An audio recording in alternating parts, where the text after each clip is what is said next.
sure this is on. You can use this one. No, that's for you. Thank you. Okay, I'm going to ask, we're going to have lots of questions, but I want to ask, I'm not sure whether to start with the Four Seasons or what you think of celebrity chefs. So let's start with celebrity chefs while I come You mean the down into restaurant. the audience to take questions. What do you think of the celebrity chef trend?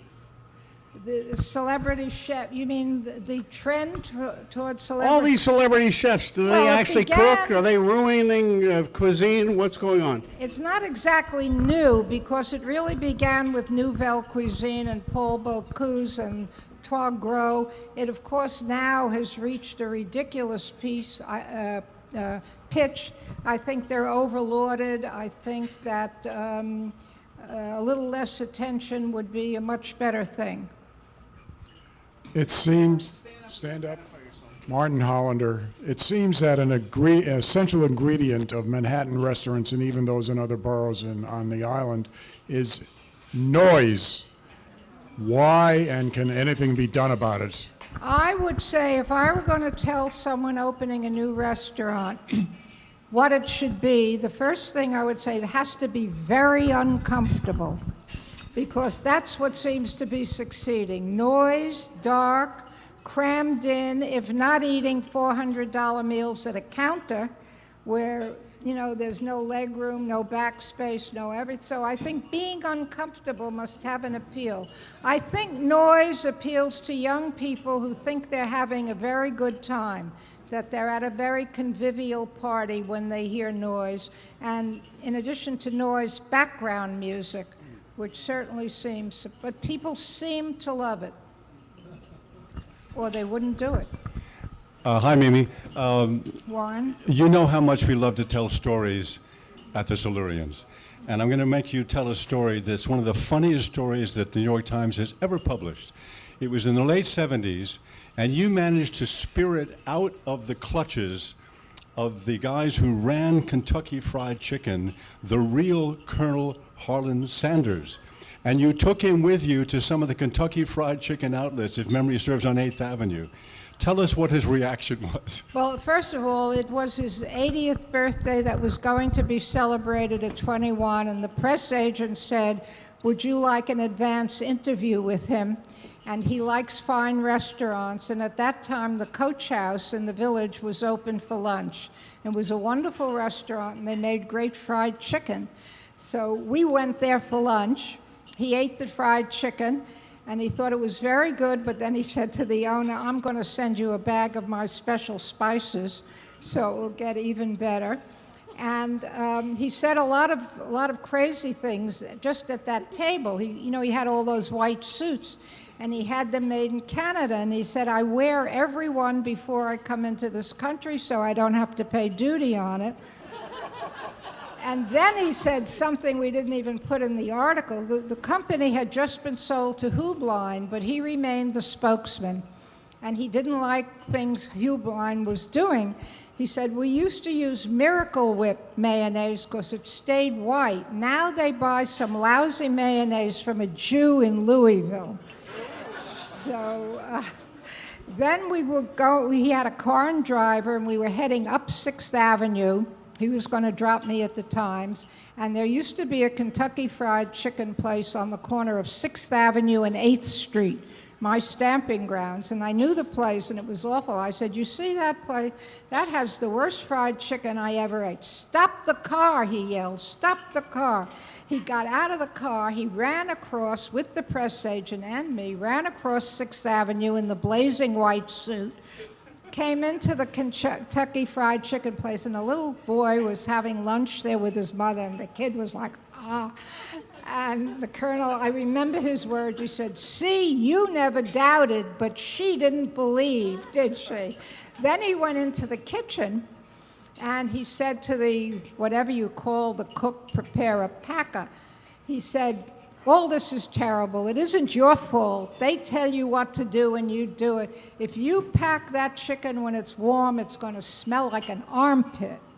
And he said all of the food was terrible. The result was that the press agent got a call at 2 o'clock in the morning and was fired, which I was not happy about. And I had the good grace not to go to the birthday party at 21 the next day, which I understand was more like a funeral than a birthday party. But I do remember a funny story that involved Warren. I don't want to say who the restaurateur was because he's dead and it's unkind, but he was French and he had just opened, he had a famous restaurant in the city, but he just bought one up in Banksville. And we went up, it wasn't a review, I guess I was the critic then, but it wasn't a review, it was a story, and it was for page one in the second front that we used to call, first page of the second section. And this man had turned into a terrible alcoholic, and his wife had been very ill. And Warren ordered supreme de volaille, and that reminded this man that his wife had had a breast removed for cancer. And the word breast had him crying at the table. It was one of the most, I thought, Warren, why didn't you order a hindquarter? But there were lots and lots of things like that. Restaurants that wouldn't take money, and if they recognized me, and we had to leave piles of cash on the table and walk out, my husband and I, because we knew if we put it on a credit card, they wouldn't charge it. So there are lots of other stories like that. Any other? Yes? Yes? Hang on, Jerry. I think we have Wait to... 1 second. 1 second. Let me get you a mic. Hi, thank you for being here. Thank you. What would you say are your top 10 or 15, however many you feel like, favorite restaurants in New York now? Top 10 favorite restaurants in New York. Now, that's so tough because it's like always for what? Certainly Sandro's for Italian food is my favorite, although I still love many things at Da Silvano and a few other places of Michael White. I still love the Old Palm for steak, the old original Palm, and I love it for its lamb chops even more than its steak. Boy, that is so hard. French is hard because it used to be La Grenouille, hands down, but now I don't like the brother that has taken it over, so I don't go. But I guess the restaurants of Ballou and Vongericht, and I love ABC Kitchen. That's one of my big favorite fallbacks. An excellent new one that I find it hard to stay away from is called Upland. And that's very good by the chef who used to be at Buco Alimentari.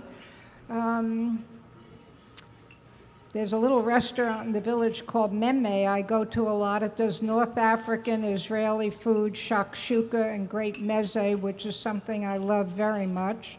Top 10. It's really hard. It's really very hard to answer that. But I can tell you the first two foods I wrote down for 1,000 foods to try was a frozen Milky Way and caviar. And that kind of defined the limits from very plebeian, inexpensive things to very exotic, exorbitantly expensive things. And that was the whole range. Mimi, hi, Jerry Eskenazi. Yes, Jerry.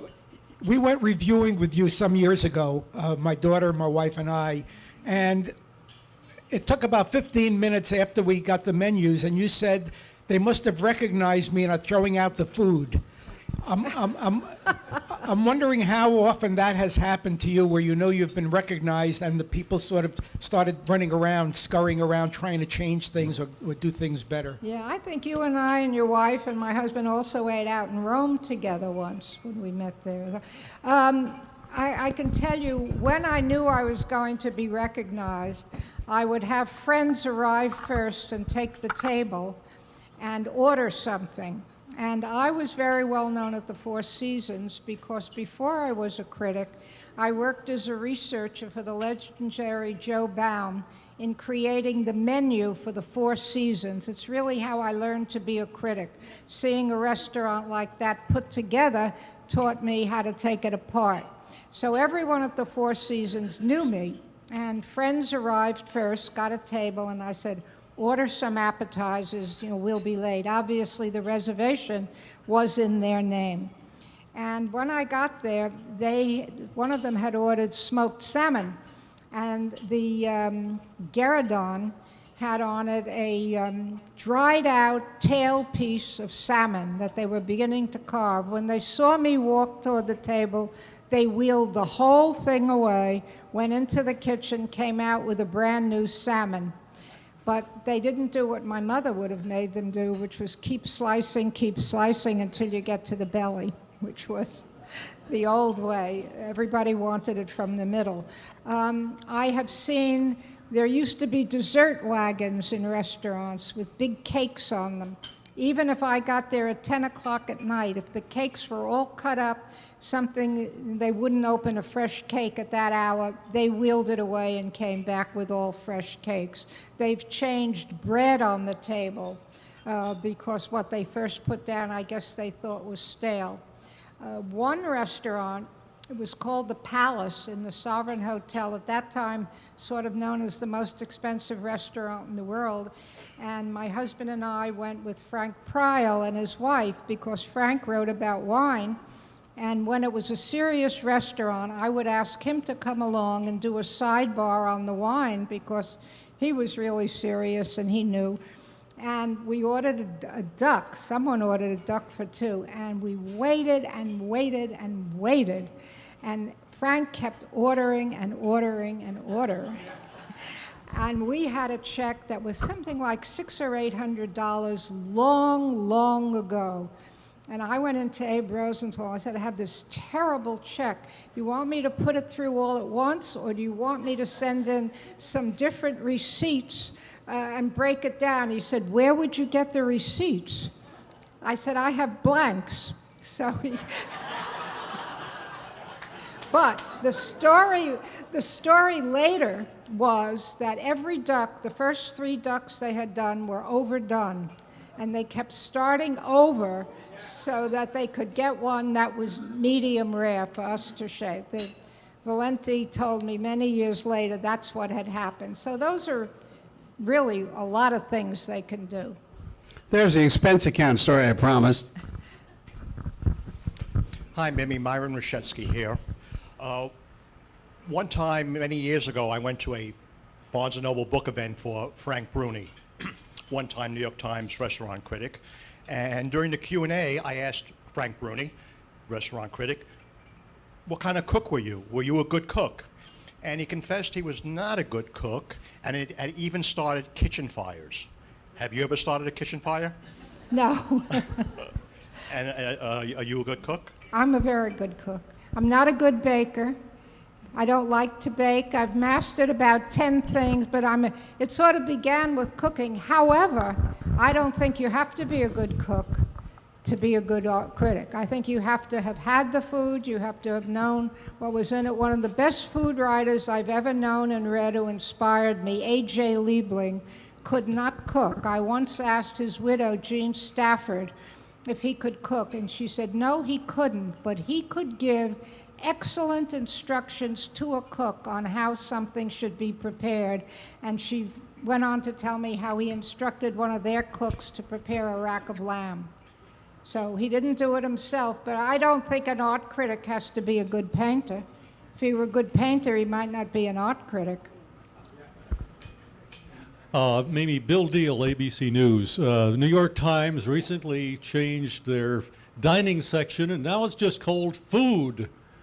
That's what it used to be called. Was it? Yeah. Well, why did they go back to it? Are you happy with that? I really don't care. I mean, either name works for me.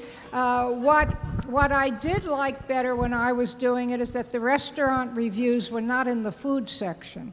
The restaurant reviews were in the weekend section on Friday, which I think is a much better place for them because you get a lot of readers who may not ever open the food section. I mean, obviously the food-obsessed people read the food section and read the reviews, but we had a lot of academics, a lot of other people who read the weekend section, and I think got a different kind of reaction. I would have really hollered a lot if I were there when they wanted to push me into the food section, although I wrote about food for the food section, but not the reviews. Yes, Linda? Wait, hang on, we have a Stuart Campbell, Mimi. Yeah. You mentioned Vegemite was among the foods that you really detest, and I wholeheartedly agree with you. Can you tell us any times that you had to order certain foods at restaurants that you really had no great hopes for, that you really detested, that you were forced to eat? I'd be in big trouble now because I hate kale. And it seems to be in everything. In the olden days, kale was pretty good in soul food restaurants because it was cooked with ham hocks, and it got very, very soft, so it had a lovely soft greasiness. Tripe is something I had trouble with. I really hated it. And in that instance, it was probably the only time if someone at my table were a tripe fan, I would report on that person's opinion. Otherwise, I never did. I mean, I didn't care what the other people at my table said. That might cause me to take a second taste, but tripe was something. And then there was something I had, I don't know if I would have rejected it had I known in advance, but it was in 2009, I was in Hanoi, and I was taken at midnight to a real street place for pho, that famous noodle soup, and this was a place had an enormous array of things you could put in it, maybe 50 things spread out, and they mixed one for me, and there was one meat in it that was a little tough. So I said to the vendor, "What is this meat?" And there was a little language barrier, French, Vietnamese, the person who took me was Japanese. And finally, he couldn't make it understood any other way. He pointed to his groin and said, "It's from a man." To which I could only think, ouch, you know, poor devil. But it was, of course, from a bull. And it just tasted like dried beef, and why not? We eat any other part. But I might have paid a little more attention if I had known that in advance. I mean, it was cut up, you know, it was all in slivers. It didn't look like that. But I did once turn down a meal. Someone invited me in Macau for live monkey brains eaten from the head of a live monkey. And I said no, though if anyone remembers the writer Robert Rourke, the poor man's Ernest Hemingway, yep. I think he once wrote about having that meal in Macau. It's like Hannibal Lecter. Yes? Well, it's very hard to follow up on a question and an answer like that. I'm here, Mimi. I'm Linda Amster. Yes. And I was going to ask what I thought would be a very interesting question, but that is certainly the better answer to a better question. I, of my generation and my upbringing, thought I had a pretty good palate. Of course, yours is much more extensive and better than mine, but I notice now that in restaurants there are so many ingredients I don't know, not kale, but other things, with heat being a primary taste in lots of things. I wonder whether you've observed that, whether you think that's just a trend, or whether the world is changing into a more international palate like that. I think that's true, a more international palate. And of course, if the blend, as in traditional Indian curries, for example, which always had dozens of spices in it, and if it works, it's fine. But I do think there's an attempt for shock appeal in creating recipes. I wrote a memoir called Eating My Words because that's what I thought we critics were doing. I sometimes think that a chef decides on a dish and then he says, now what could I add to it that will get their attention? How about corn fungus, which is an ingredient, or fennel pollen? They'll say they have flavors, and they do, but I really believe that with many of them who are very publicity-minded, they do add something for copy. Just as fashion designers design outlandish costumes that no one will ever wear to get the press, I think that's happening in food now. That's it? I'm curious about the relationship among the various, I'm curious about the relationship among the various food critics in New York City. like those who write for New York Magazine or Time Out or the Zagat and the New York Times. Are you friendly with each other, or is there a sense of competition?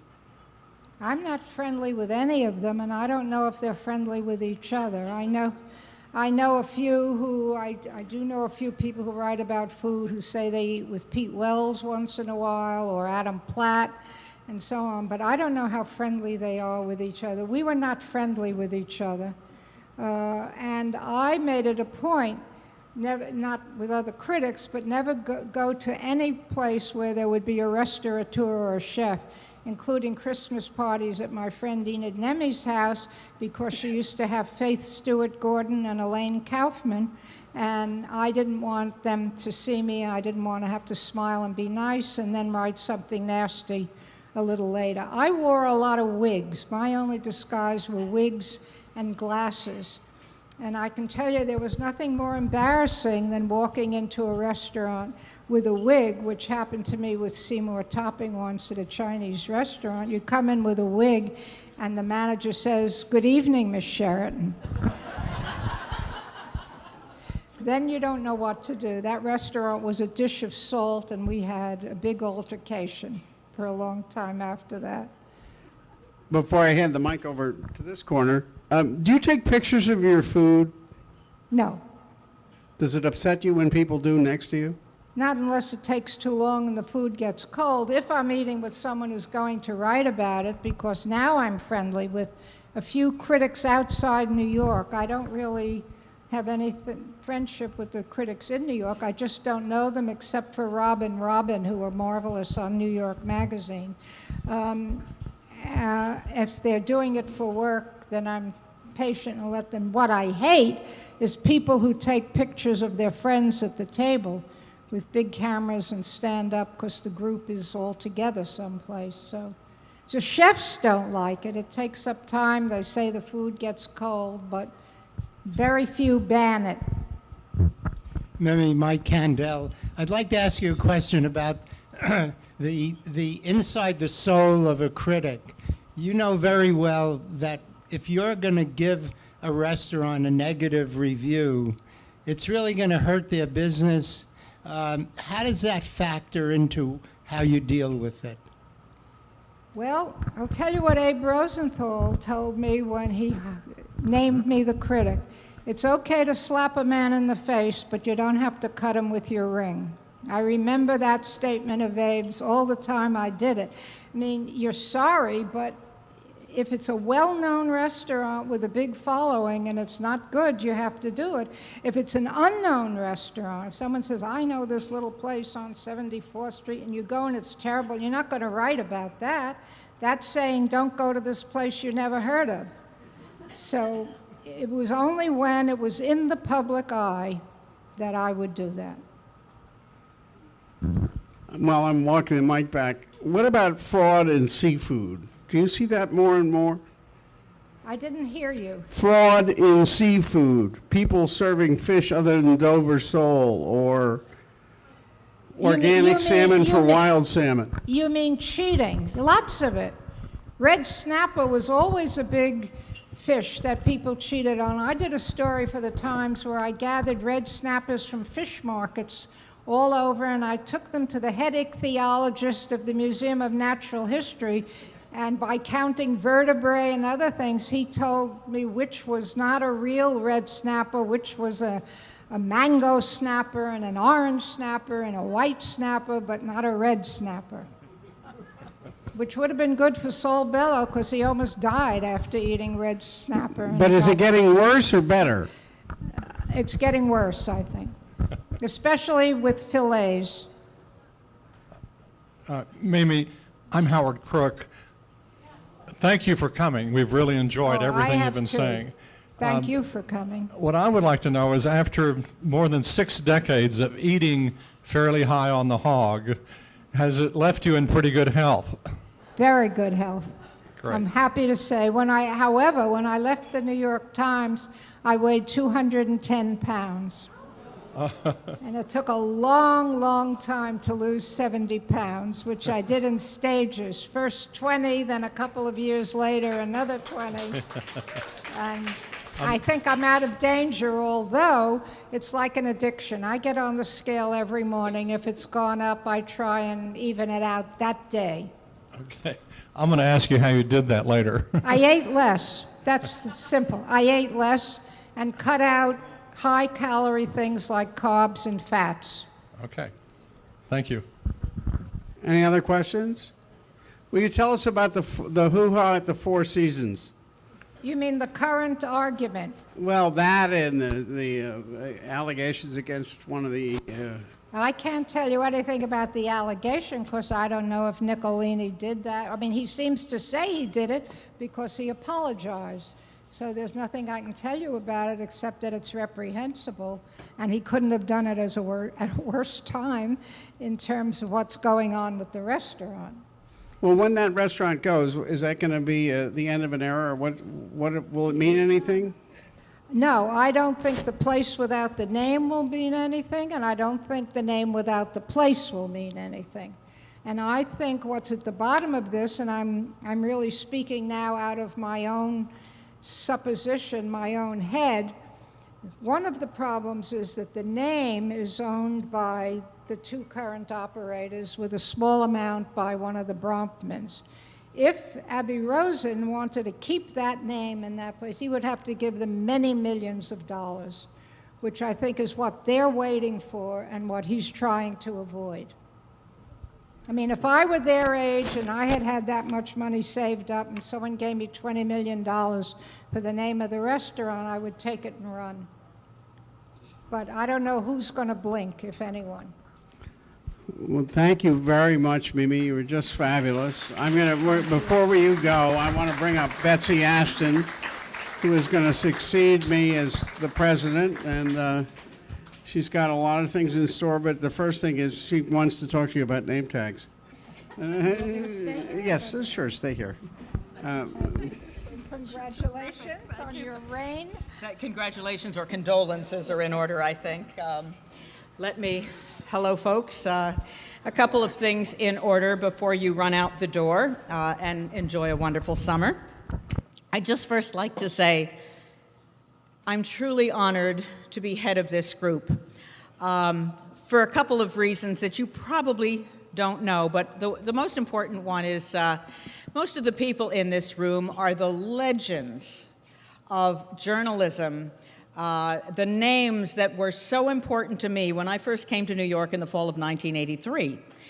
And you were all of mostly the print people who were doing terrific things, and I was the consumer reporter at CBS News. And so, okay, you always look down on the TV people. I was a cute blonde then, but not the cutest blonde. I was an okay looking blonde, but I did have a brain, which is not what you thought of most of the other cute blondes in television. And I used to run a unit, an investigative unit. I was in the sort of Ralph Nader version of consumer affairs, covering anything that affected your health, your safety, or your pocketbook, which left a lot of territory. And there used to be the morning meeting at 10 o'clock. That was always in the television room when we decided on what the stories were. And I actually covered a beat, and I actually knew what was going on. I was a real reporter, and I would say, I have to go do this. This is really going to be a big story. It's really important. No, go out and cover, go cover this. The next day, it would be the lead story in the New York Times. Oh, Betsy, now you go out and cover it. It was a little frustrating, but yes, that was the way TV worked. You folks set the agenda. I read all of your stuff. It was wonderful, and it's a real pleasure to be here with all of you. I will say that there are a couple of things, a couple of housekeeping things, but one in particular, we'll talk about the fall in a second. But first, I think we all need to thank Ellen Frank for having done a fabulous job the past 2 years. Thank you. The speakers. Okay. We have regularly had attendance, because I checked you in, of 90 and 100 members coming back for these luncheons because we've had fabulous speakers. Mimi Sheraton, Preet Bharara, Walt Bogdanich, Neil Shapiro, Lynn Scherer, Gerard Baker, Lucinda Franks Morgenthau. I mean, we had stellar people all the time, and it's the president's job to lure those people in, and Alan, you really did it. Thank you so much. Thank you, Betsy. I've known Betsy since the early 70s when I came off the plane from the Anchorage Daily News to the Washington Star, and there she was as a radio reporter covering sewer meetings in Fairfax County with me. Anyway, I'm quite confident that she's going to do a fabulous job and have an even better all-star lineup of speakers as time goes. You'll see. Stay tuned. Well, thank you, Ellen. I appreciate that. And I will say this, because with the help of some really terrific board members, that will happen. As you know, I'm not retired. I actually started up a new career 9 years ago, and the good news is it's going great. The bad news is I'm the one that does it. I'm the one that does the paintings, and if I'm not there, it doesn't happen. So I really will be depending on a lot of good people, and we do have a good board. Some in particular, Mr. Kandel, our former president over here, has helped already line up 3 speakers for the fall. Where's Ralph Blumenthal, who also has been working on this. I mean, we have terrific people. Mort, who keeps us with membership. Karen Richardson, who I've been thrilled to be working with. She's a treasurer who actually knows how to manage money properly. It's wonderful, with a journalism group, no less. And we have, and where's Linda Amster, who has been taking, notes, doing beautiful jobs. With these people, we're going to be rolling. I will tell you to mark your calendars, and you'll be hearing more from me via email. But our lead-off event of the fall is going to be on Thursday, September 24th. We have Matt Winkler, the founder of Bloomberg News, the controversial Matt Winkler, is going to be here and will talk to us a bit about founding it and whatever is going on at the moment with Bloomberg News. And we also have on Wednesday, October 21st. We're going to be moving after that meeting to Wednesdays. The board voted on all of this, and it turned out that Wednesdays were the dates that most of the board members could get to. I know it's tough with everybody, but that was the day that they voted on. So Wednesday, October 21st, we have Bill Keller, who is coming. So mark that in your calendar. We are going to have our big dinner, is going to be on Tuesday, November the 17th. We voted today. I think I'll hold off on announcing our award winner because we need to see if he is available. But we've got someone for our Lifetime Achievement Award. We've got some really, really good people to honor. You'll hear more about that shortly. Jane Bryant Quinn will be talking to us in the winter. We've got just a good year coming up and a long list of other good speakers that we hope to bring in here so that you'll want to come back and have 80, 90, and 100 people again. More details over the summer, but 2 housekeeping items. Do you like having these name tags? Okay. I know big print is good. Yes. All right. The problem with this is that I've been the one doing that, and I will not be able to do that as president when I'll be dealing with speakers and other things. I need a volunteer who has a computer and a printer who is able to do the name tags. We've got a whole big box that I will pass along, and you just need to be able the day before to get the list of the members and to bring them and put them in alphabetical order. Not too difficult. And maybe print out the ones for the guests who are new people. I need a volunteer, otherwise we won't have the name tags. Do I see a volunteer? Can somebody help me with this? If not, we may have to bring in an intern to do the job. Okay, looks like that's going to an intern. And the other thing is, do you like being able to charge with credit cards? All right, well, I've been doing that too. And I won't be able to sit there and do the credit cards. I need somebody who has an iPad, who can help us to check people in and take credit card charges. Easy to do. I can teach you how to do it in one lunch. but I need a person who can be reliable and come to do that. Do I have an iPad user who can do that? Could be another tablet, too.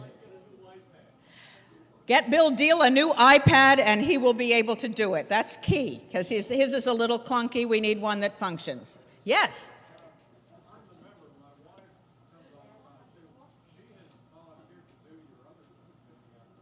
For the name tags, is that? Fabulous! Yes! All right. This is really good news. I thank you. Thank Alan.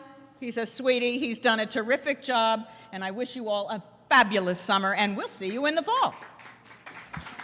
Thank you, Betsy. Thank you, Mimi. You were just fabulous, as expected and as always. And we'll see you later. And thank you again. It's been my privilege to do this. Bye-bye.